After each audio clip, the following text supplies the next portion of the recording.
Welcome back to Copper Star Precision. We're back. There's a new lens on the camera, a little bit different lighting setup. Hopefully this is a little bit better production quality. I got some comments in the last video that things look a little dark, and I totally agree. So I'm trying to play with some setups here. So if it looks better, let me know down in the comments. But we're here, we're back with the Ruger Precision Rimfire rifle. Today we're doing a quick video about Headspace.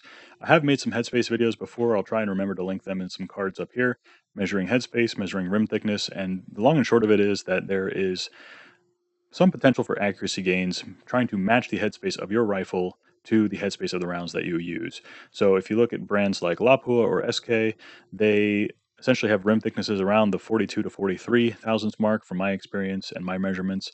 If you look at ammunition like Ely, I've seen as low as 38 thousandths, 39 thousandths, and even if you go on Ely's website, a lot of the different ammunition that they manufacture, whether it be 10X, Match, Team, anything like that, they usually recommend, most of them recommend a headspace of about 40 to 41 thousandths. So there is some potential accuracy gains, matching up that headspace with the rim thickness of the rounds that you like to shoot, or if you find a specific lot or brand of ammunition, measuring that headspace and then playing with, tightening or loosening the headspace around that rim thickness mark may shrink your group sizes. So we're trying to accurize this rifle as much as possible. In order to do that, we need to know what the headspace is.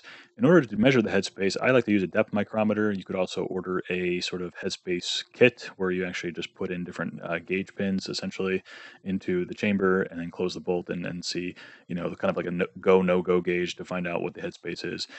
I'm taking the whole rifle apart like we did in the last video, so it was just a couple more steps to get the barrel off. You probably will need a barrel vise, at least the first time that you take the barrel off, and an armorer's wrench essentially to remove the barrel nut.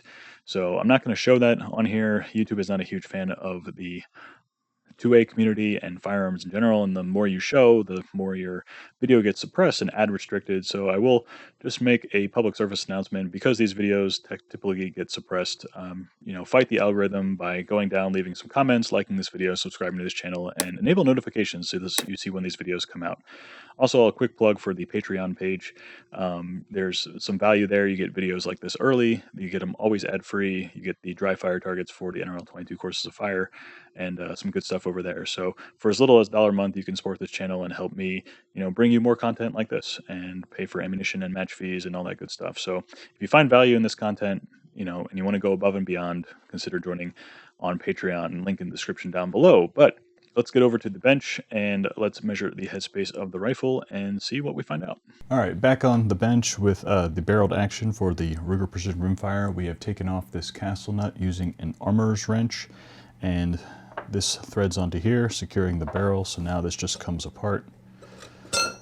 There is a sort of locating pin inside here, so the barrel only goes on one way. But while we have it apart, I think it's important to take a look at headspace. So we're going to take our depth micrometer and we are going to find out what the length of this barrel shank is. And that is right around 1 inch. So it's going to be exactly 1 inch. And then we take that distance and compare it to the distance from the face where that barrel interacts with the action. We're going to put the bolt into the action. And we are going to measure from this face to the face of the bolt, not measuring off of any of the firing pin or extractors or anything like that. So we're going to get this settled in here. The depth micrometer is reading right about 1 inch plus 25 thou plus 14 thou. So that's 1 inch and 39 thousandths. Yep, 39 thousandths. So taking 1 inch 39 thousandths, subtracting 1 inch leaves us with 39 thousandths, which is a pretty interesting and tighter headspace than I thought would be on this rifle, which may also explain why this rifle likes Ely ammunition more than it likes the SK and Lapua brands of ammunition, because Ely's rim thickness is around that 38 to 39 thousandths, and Lapua SK tends to be around 42 to 43 thousandths. So the question is, maybe I get some trigger shims or shims from triggershims.com, specifically barrel shims, to shim out the barrel maybe 3,000ths to get to that 42 number. And maybe that will actually help when I use LAPO or SK ammo. So the bolt itself kind of indexes off of this part here, and that's really what's kind of setting the headspace. So I also wonder if we replace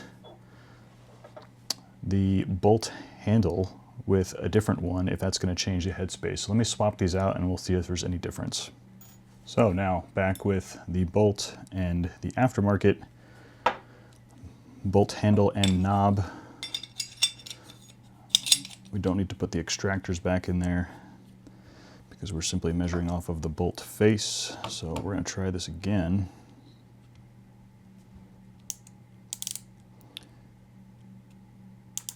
And there we're actually gaining 1,000ths of headspace.